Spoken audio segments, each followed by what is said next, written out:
You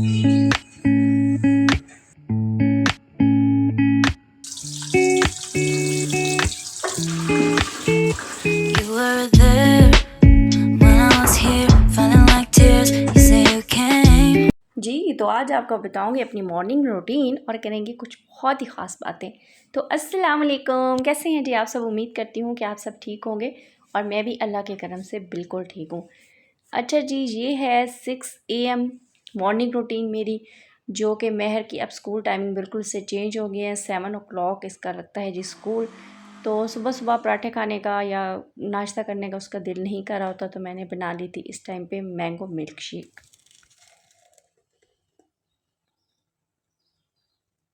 क्योंकि आम मेरे को बहुत ज़्यादा पसंद भी हैं और सीज़न भी शुरू हो गया, तो हर मेरे ख़्याल में जो सीज़न का फ्रूट या सब्ज़ी होती है वो हमें खानी चाहिए। बस अब मैं रेडी हो गया था और खैर से जा रहा था स्कूल। जब ये स्कूल जाता है तो मैं इसे कहती हूँ आयतल कुर्सी पढ़ते हुए जाया करो, और मेरी एक आदत है कि मैं इसे कहती हूँ कि फ़ी अमान अल्लाह और पंजतन पाक के सदक़े खैर खैरियत से तुम जाओ। तो ये मेरी जो आदत है मुझे आई है मेरी अम्मी से, वो भी हमेशा हमें कहती हैं कि आयतल कुर्सी ज़रूर पढ़ा करें, वो भी हम पे पढ़ के फूंकती हैं। तो जितनी भी आयात हैं या जितनी भी सूरतें हैं वो हमें बच्चों को भी इसी तरह से आदत डालनी चाहिए और हमें भी ज़रूर पढ़नी चाहिए।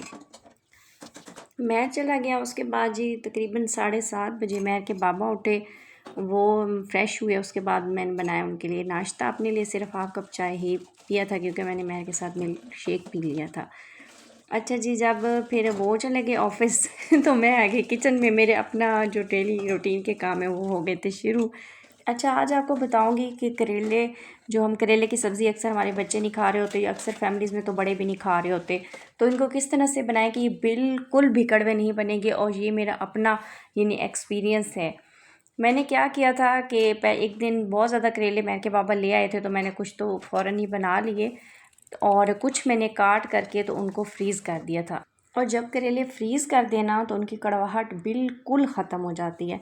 अगर आपके घर में ये वाला मसला है ना कि करेले नहीं खाते क्योंकि वो कड़वे बनते हैं, तो आज से आपका, अगर आपने ये वाला व्लॉग देखा है तो आपकी ये वाली जो एक टेंशन है वो बिल्कुल ख़त्म हो जाएगी। क्योंकि हमारा दिल चाह रहा होता है, जो हम हाउसवाइफ्स होती हैं, कि हर तरह की सब्ज़ियाँ बनाएं। एक जैसी सब्ज़ियाँ हम रोज़ तो नहीं बना सकते ना। तो करेला भी बहुत मज़े का है और करेले के बहुत ज़्यादा फ़वाइद भी हैं। तो इसलिए अगर बास फैमिली में कहते हैं कि जी कड़वे बनते हैं, हम इस बेस पे नहीं खाते या नहीं बनाते, तो ये वाली टेंशन आपकी हो जाएगी इंशाल्लाह ताला दूर। बस मैंने बर्तन सारे धो लिए हैं और अब जो है मेरा किचन, उसको भी थोड़ा क्लीन कर रही हूँ। अभी तक मेरी हेल्पर नहीं आई क्योंकि मेरे घर आने से पहले वो एक और घर में जाती है। तो बस ये मैंने फ्रीज़ वाले करेले निकाले, इसको सिर्फ 5 मिनट के लिए हार्डली मैंने नमक लगाया, सिर्फ उसी टाइम के लिए जब तक कि मैंने प्याज काटे थे। तो मैं करेले कुछ इस तरह से बनाती हूँ, जो प्याज करेले बनाए जाते हैं, कि जो करेले हैं उनको लाइट ब्राउन करने के बाद मैंने एक बड़ा से साइज़ का टमाटर काट करके वो भी इसमें डाल दिया। वैसे ये क्वांटिटी पे डिपेंड करता है कि आप कितने करेले बना रहे हैं। और टमाटर डालने के बाद फिर मैंने काटे हुए सारे जो प्याज थे वो अंदर डाल दिए। इनको अच्छे से कर लेंगे मिक्स। उसके बाद डाल दूँगी सारे स्पाइसेस और थोड़ा सा हिलाने के बाद इसको रख दूँगी दम पे, बिल्कुल हल्की सी आंच पे। तो बहुत मज़े के इस तरह के करेले बनते हैं और कड़वे बिल्कुल नहीं होते। तो आज मैं बना रही थी करेले। मैंने कहा कि हेल्पर के आने से पहले पहले अपनी जो कुकिंग है उसको आज डन कर लूँ, क्योंकि काफ़ी दिन हो गए थे मैंने डिटेल में एक अपने घर की क्लीनिंग की वीडियो नहीं थी बनाई। अच्छा जी, अहम बातें कुछ करना चाहती हूँ, जो मेरे एक्सपीरियंसेस होते हैं कभी वो शेयर कर रही होती हूँ और कभी मुशाहिदात, यानी जो कुछ मैंने लोगों को देखा होता है और मुशाहिदा किया होता है, तो वो भी आपके साथ शेयर करती हूँ। जी, करेले दम पे रख दिए थे और ये है मेरे के बाबा की अजरक। इसका बहुत ज़्यादा कलर निकलता है, बताइए मैं इसका क्या हल करूँ। तो बस मैं इसको हाथ पे ही धो लेती हूँ। मैंने सोचा कि अभी हेल्पर तो आई नहीं है तो इसको धो लें। बस जो ही एंटर हुई तो उसके भी बेल बज गई यानी मेरे घर की बेल बजी और मुझे पता चला था कि मेरी हेल्पर ही आई होंगी। अच्छा, ये है मेरी कॉटन की बेडशीट, बिल्कुल नई है, आज पहली दफ़ा डाल रही हूँ। अल्लाह ताला इसको जी मुझे इस्तेमाल करना नसीब में करे, आमीन सुम आमीन। तो बहुत दिल चाहता है कि नई नई बेडशीट्स बिछाऊँ, नए टॉवल यूज़ में लाऊँ और डेकोरेशन आइटम लेके आऊँ। ये बहुत मुझे ना डेकोरेशन का बहुत ज़्यादा शौक़ है। आज ही मैंने ये वाली पूरी बेडशीट जो है चेंज कर ली है, बेड की भी और चारपाई की भी। वही मेरी हेल्पर रखने गई थी, मैंने कहा आप ऑटो मशीन में डाल आओ तो मैं उसके बाद उसको चला दूँगी। खैर जी, उसके बाद प्रोसीजर शुरू हो जाता है डस्टिंग का। डस्टिंग करने के बाद मेरी हेल्पर चली गई थी जो हम वॉशरूम यूज़ करते हैं कमोड वाला, उसको धोने, और मैंने धो लिया था साथ ही ये वाला वॉशरूम जिसमें मेरी लगी हुई है वॉशिंग मशीन, लेकिन हम ये यूज़ बिल्कुल नहीं करते। तो बस क्योंकि उसने ना डेली 2 ही वॉशरूम धोने होते हैं, एक वो जो कमोड वाला और एक वो जो हमारा बैठक के साथ है, यानी सेन में है, बाहर गैरेज में है ना। अच्छा, जो कॉटन की बेड शीट्स होती हैं ना, ये होती थोड़ी एक्सपेंसिव हैं बजाय वो जो कॉटन साटन की बेड शीट्स होती हैं। लेकिन मैं आपको प्रेफर करूँगी कि अगर आपके अल्लाह ना करे, अल्लाह ना करे, अल्लाह ना करे किसी को स्किन का कोई इशू है ना, तो आप बिल्कुल भी कॉटन साटन वाली बेड शीट इस्तेमाल ना किया करें। क्योंकि मुझे ख़ुद है थोड़ा स्किन का इशू, तो मुझे डॉक्टर ने भी मना किया था, और मेरा ख़ुद का भी एक्सपीरियंस है कि जब मैं कॉटन साटन वाली बेडशीट पे सोती हूँ ना, तो मुझे एक अजीब सी उलझन महसूस होती है और बिल्कुल उस पर ना अच्छे से नींद नहीं आ रही होती।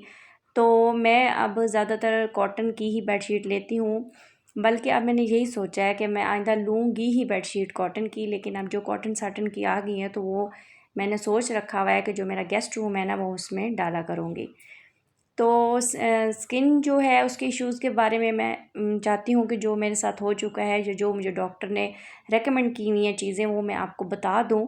कि एक तो डॉक्टर ने कहा था कि जिसको भी स्किन का चाहे कोई भी इशू है ना, तो वो बिल्कुल भी डिटॉल या सेफगार्ड साबुन यूज़ ना किया करें, ना ही उससे नहाया करें यानी बॉडी पे लगाया करें, और ना ही उससे हाथ या मुँह धोया करें।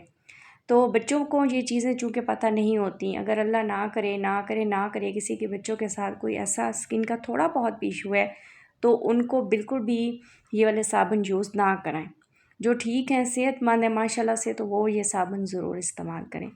उसके अलावा स्किन के डॉक्टर ये भी कहते हैं कि जो बहुत ज़्यादा गर्म चीज़ें होती हैं ना, जैसे बीफ हो गया या एग हो गया, तो इससे थोड़ा अवॉइड किया करें, या फ्राई चीज़ें बहुत ना खाया करें। तो मुझे ख़ुद डॉक्टर ने ये वाली चीज़ें रेकमेंड की हुई हैं, और जो चीज़ें मना की हुई हैं, अच्छा कहा क्या हुआ है कि ज़्यादा फ्रूट्स खाएं, लस्सी पिएं, दूध पिएं, तो इस तरह की चीज़ें हमारे लिए बहुत फ़ायदेमंद होती हैं। बस घर की पूरी क्लीनिंग हो गई, उसके बाद मेहर आ गए थे अल्हम्दुलिल्लाह। 11:30 AM पे इसकी छुट्टी हो जाती है। स्टेनमीन इसके लिए भी बनाई थी, अपने लिए भी और हेल्पर के लिए भी, क्योंकि बहुत ज़्यादा गर्मी पड़ रही है।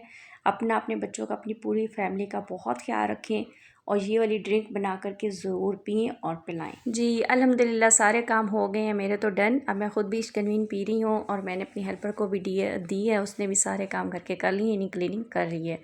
अच्छा, ये वो अजरक है जो मैं आपको अब नीचे बैठ के ऊपर से दिखा रही हूँ, रीलिंग पे डाली हुई है, साथ में की पैंट है, टॉवल है, तो ये भी मैंने धो करके डाल दी थी। और मेरी अब ऊपर जाने की हिम्मत नहीं हो रही थी, तो मैंने कहा आपको दिखाऊंगी, ये भी मैंने धो करके फैला दी हुई थी।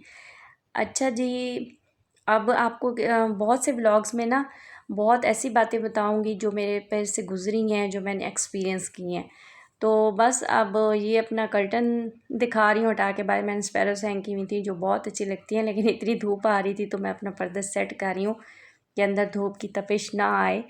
और बेडशीट देख रही थी तो बहुत अच्छी लुक लग रही थी मेरे तो रूम की मुझे तो, और अपने घर को साफ़ सुथरा और अच्छा देख के बहुत खुश होती हूँ।